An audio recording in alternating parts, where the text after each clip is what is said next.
lag thread into the wood post. Stop turning when the shoulder on the fitting between the lag thread and the body makes contact with the wood post.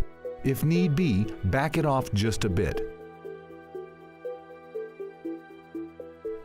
Assemble the female threaded rotation portion of the fitting onto the male thread, only so far as to cover the male thread and no more.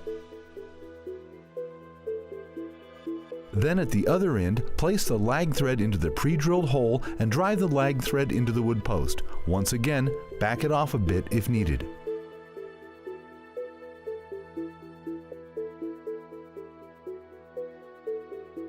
Push the cable into the fitting as far as it will go, approximately 1 1/16 inch. Twist the cable clockwise as you push into the fitting. You will feel it slide through the jaws inside the fitting.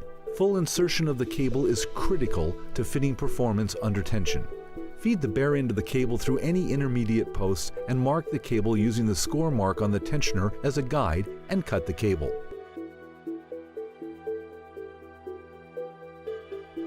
Back off the tensioner just a bit, and as you did before, push the cable into the fitting as far as it will go. If after cutting the cable it is slightly frayed, just twist it back together. Twist the cable clockwise, or as shown, turn the fitting counterclockwise while pushing the cable into the fitting. After successfully attaching the cable, tension by holding the tensioner body nearest the cable with a 3/8 inch wrench. Do not let this section rotate while the cable is inserted. Now rotate the female threaded section of the fitting into the threads.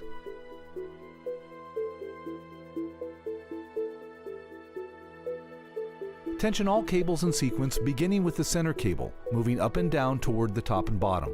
As you tension each cable, give it a sharp pull downward mid-span to help set the wedges. Then retension as necessary in the same sequence. Be aware that the cable may move as much as 3/16 of an inch as the wedges seat.